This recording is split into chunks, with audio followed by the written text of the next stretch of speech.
Artificial intelligence ಅಂದ್ರೆ AI ಇದರ ಭವಿಷ್ಯವನ್ನ ಕಟ್ಟೋಕೆ ಎಷ್ಟು ಖರ್ಚಾಗ್ಬೋದು? ಅಬ್ಬಾ, ಇದಕ್ಕೊಂದು ಉತ್ತರ ಈಗ ಭಾರತದಲ್ಲೇ ಸಿಕ್ಕಿದೆ. ಆ ಮೊತ್ತ ಬರೋಬ್ಬರಿ 18,000 ಕೋಟಿ ರೂಪಾಯಿ. ಏನಿದು ಇಷ್ಟು ದೊಡ್ಡ ಡೀಲ್? ಬನ್ನಿ ಇದರ ಒಳಗೇನಿದೆ ಅಂತ ನೋಡೋಣ. ಎಐ ಕ್ರಾಂತಿಗೆ ಬೇಕಾದ ಇನ್ಫ್ರಾಸ್ಟ್ರಕ್ಚರ್ ಅಂದ್ರೆ ಮೂಲಸೌಕರ್ಯ ಕಟ್ಟೋಕೆ ತಗುಲುವ ವೆಚ್ಚಾದ್ರೂ ಎಷ್ಟು ಅಂತ ಯೋಚನೆ ಮಾಡ್ತಾ ಇದ್ರೆ ಅದಕ್ಕೊಂದು ಉತ್ತರ ಇಲ್ಲಿದೆ. 18,000 ಕೋಟಿ ರೂಪಾಯಿ. ಹೌದು, ಇದು ಸುಮ್ಮನೆ ಯಾವುದೋ ನಂಬರ್ ಅಲ್ಲ.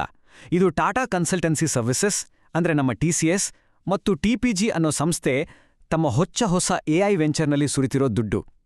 ಸರಿ, ಈ ಒಪ್ಪಂದದ ಆಳಕ್ಕಿಳಿದು ನೋಡೋಣ. ಇತ್ತೀಚೆಗೆ ನಡೆದ ಒಂದು ದೊಡ್ಡ ಬೆಳವಣಿಗೆ ಇದು.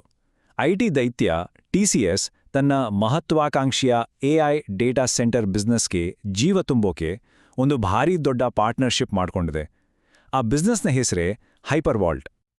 ಹಾಗಿದ್ರೆ ಇಷ್ಟು ದೊಡ್ಡ ಮಟ್ಟದ ಯೋಜನೆಗೆ ಕೈಜೋಡಿಸಿರೋ ಆ 2 ದೊಡ್ಡ ಶಕ್ತಿಗಳು ಯಾವುವು? ಅದನ್ನೇ ಈಗ ನೋಡೋಣ. ಒಂದ್ ಕಡೆ ನಮ್ಮೆಲ್ಲರಿಗೂ ಗೊತ್ತಿರೋ ಹಾಗೆ ಭಾರತದ ಹೆಮ್ಮೆಯ IT ದೈತ್ಯ ಟಾಟಾ ಕನ್ಸಲ್ಟೆನ್ಸಿ ಸರ್ವಿಸಸ್. ಇವರ ಮಾರುಕಟ್ಟೆ ಮೌಲ್ಯ 11 ಲಕ್ಷ ಕೋಟಿ ರೂಪಾಯಿಗಿಂತ ಹೆಚ್ಚು. ಇನ್ನೊಂದ್ ಕಡೆ TPG ಅಂತ ಒಂದು ಗ್ಲೋಬಲ್ ಇನ್ವೆಸ್ಟ್ಮೆಂಟ್ ಫರ್ಮ್. ಇವರ ವಿಶೇಷತೆ ಏನು ಅಂದ್ರೆ ಇವರು ಸುಸ್ಥಿರತೆ ಅಂದ್ರೆ ಸಸ್ಟೈನಬಿಲಿಟಿ ಮತ್ತು ಗ್ರೀನ್ ಎನರ್ಜಿ ಮೇಲೆ ಹೆಚ್ಚು ಗಮನ ಕೊಡ್ತಾರೆ.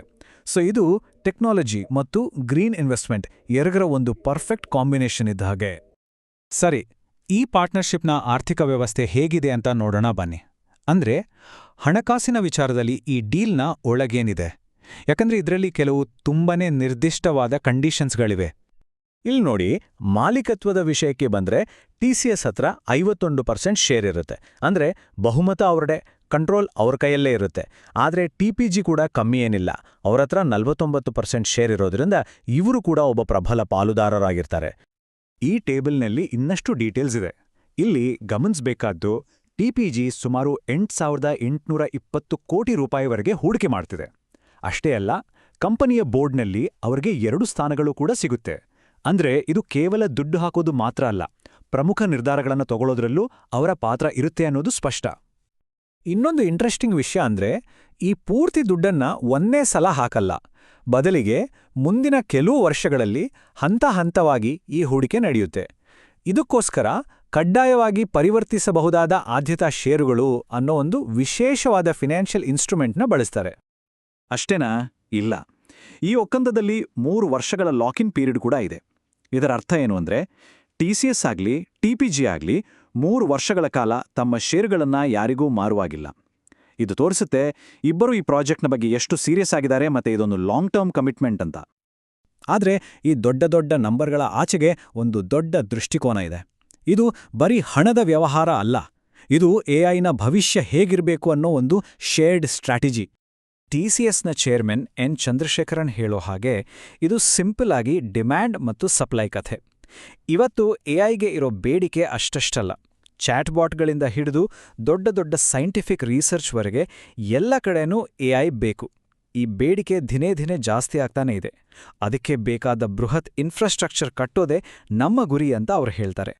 ಇನ್ನು TPG ಕಡೆಯಿಂದ ನೋಡೋದಾದ್ರೆ ಅವರಿಗೆ ಇದೊಂದು ಪರ್ಫೆಕ್ಟ್ ಇನ್ವೆಸ್ಟ್ಮೆಂಟ್. ಯಾಕಂದ್ರೆ ಇದು ಒಂದೇ ಪ್ರಾಜೆಕ್ಟಲ್ಲಿ 3 ಪ್ರಮುಖ ಕ್ಷೇತ್ರಗಳನ್ನು ಒಟ್ಟಿಗೆ ತರುತ್ತೆ. ಟೆಕ್ನಾಲಜಿ ಅಂದ್ರೆ ಎಐ, ರಿಯಲ್ ಎಸ್ಟೇಟ್ ಅಂದ್ರೆ ಡೇಟಾ ಸೆಂಟರ್ಗಳು, ಮತ್ತು ಅವರ ಮುಖ್ಯ ಫೋಕಸ್ ಆಗಿರೋ ಸಸ್ಟೈನಬಲ್ ಇನ್ಫ್ರಾಸ್ಟ್ರಕ್ಚರ್ ಅಂದ್ರೆ ಹಸಿರು ಇಂಧನ ಮೂಲ ಸೌಕರ್ಯ. ಹಾಗಾಗಿ ಇದೊಂದು ವಿನ್ ಸಿಚುವೇಶನ್. TCSಗೆ ಏನಪ್ಪ ಲಾಭ ಅಂದ್ರೆ ಕಡಿಮೆ ರಿಸ್ಕ್ ತಗೊಂಡು ಕಡಿಮೆ ಬಂಡವಾಳ ಹಾಕಿ ಎಐ ಮಾರುಕಟ್ಟೆಯಲ್ಲಿ ದೊಡ್ಡ ಆಟಗಾರರಾಗಬಹುದು. TPGಗೆ ಭಾರತದ ಡಿಜಿಟಲ್ ಭವಿಷ್ಯದಲ್ಲಿ ಒಂದು ದೊಡ್ಡ ಪಾಲು ಸಿಕ್ಕಾಗತ್ತೆ. ಇದು 2 ಕಡೆಗೂ ಲಾಭದಾಯಕವಾದ ಒಂದು ಸ್ಟ್ರಾಟಜಿ. ಹಾಗಾದ್ರೆ ಈ ಬೃಹತ್ ಒಪ್ಪಂದದ ಪರಿಣಾಮ ಬರೀ ಈ 2 ಕಂಪನಿಗಳ ಮೇಲೆ ಮಾತ್ರನಾ? ಖಂಡಿತ ಇಲ್ಲ. ಇಡೀ ದೇಶಕ್ಕೆ, ಅಷ್ಟೇ ಯಾಕೆ ಇಡೀ ಜಗತ್ತಿನ ಎಐ ಚಿತ್ರಣಕ್ಕೆ ಇದರ ಅರ್ಥವೇನು? ಇದರ ಬಗ್ಗೆ ಯೋಚನೆ ಮಾಡೋಣ. ಒಟ್ಟಾರೆಯಾಗಿ ಹೇಳೋದಾದ್ರೆ ಈ ವೆಂಚರ್ನ ಮುಖ್ಯ ಗುರಿಗಳು ಹಲವು. ಮೊದಲನೇದಾಗಿ ಗಿಗಾವ್ಯಾಟ್ ಸ್ಕೇಲ್ನಲ್ಲಿ ಎಐ ರೆಡಿ ಡೇಟಾ ಸೆಂಟರ್ಗಳನ್ನು ನಿರ್ಮಿಸೋದು. ಎರಡನೇದಾಗಿ TCS ಎಂಡ್-ಟು-ಎಂಡ್ ಎಐ ಸೊಲ್ಯೂಷನ್ಸ್ಗಳನ್ನು ಕೊಡೋ ಹಾಗೆ ಮಾಡೋದು. ಮೂರನೇದಾಗಿ TCSನ ಬಂಡವಾಳದ ಹೊರೆಯನ್ನ ಕಡಿಮೆ ಮಾಡಿ ಷೇರ್ದಾರರಿಗೆ ಹೆಚ್ಚು ಲಾಭ ತಂದುಕೊಡೋದು. ಅಷ್ಟೇ ಅಲ್ಲ, ಜಗತ್ತಿನಾದ್ಯಂತ ಎಐ ಇನ್ಫ್ರಾಸ್ಟ್ರಕ್ಚರ್ಗೆ ಹೆಚ್ಚುತ್ತಿರುವ ಬೇಡಿಕೆಯನ್ನ ಸರಿಯಾಗಿ ಬಳಸಿಕೊಳ್ಳೋದು. ಇಲ್ಲಿ ನಾವು ಮಾತಾಡ್ತಿರೋದು ಸಣ್ಣಪುಟ್ಟ ಸ್ಕೇಲ್ ಅಲ್ಲ. ಮುಂದಿನ ಕೆಲವು ವರ್ಷಗಳಲ್ಲಿ 1 ಗಿಗಾವ್ಯಾಟ್ಗಿಂತಲೂ ಹೆಚ್ಚು ಕೆಪಾಸಿಟಿ ಇರೋ AI ಡೇಟಾ ಸೆಂಟರ್ಗಳನ್ನ ಕಟ್ಟೋದು TCSನ ಪ್ಲಾನ್. 1 ಗಿಗಾವ್ಯಾಟ್ ಅಂದ್ರೆ ಒಂದು ಇಡೀ ದೊಡ್ಡ ನಗರಕ್ಕೆ ಬೇಕಾಗುವಷ್ಟು ಪವರ್. ಅಂದ್ರೆ ಭವಿಷ್ಯದ ಡಿಜಿಟಲ್ ಜಗತ್ತಿಗೆ ಅಡಿಪಾಯ ಹಾಕುವಷ್ಟು ದೊಡ್ಡ ಪ್ರಯತ್ನ ಇದು. ಕೊನೆಯದಾಗಿ ಒಂದು ಪ್ರಶ್ನೆ. ಈ 18,000 ಕೋಟಿ ರೂಪಾಯಿಗಳ ಬೃಹತ್ ಉದ್ಯಮ ಇದು ಭಾರತವನ್ನ ಜಾಗತಿಕ AI ಸೂಪರ್ ಪವರ್ ಆಗಿ ಪರಿವರ್ತಿಸೋಕೆ ಬೇಕಾದ ಕಿಡಿ ಹಚ್ತಾ? ಇದು ಕೇವಲ ಒಂದು ಕಂಪನಿಯ ಮೇಲಿನ ಹೂಡಿಕೆ ಅಲ್ಲ, ಬದಲಾಗಿ ಆರ್ಟಿಫಿಷಿಯಲ್ ಇಂಟೆಲಿಜೆನ್ಸ್ ಯುಗದಲ್ಲಿ ಜಗತ್ತನ್ನೇ ಮುನ್ನಡೆಸಬಲ್ಲ ಭಾರತದ ಶಕ್ತಿಯ ಮೇಲೆ ಇಟ್ಟಿರೋ ಒಂದು ದೊಡ್ಡ ನಂಬಿಕೆ.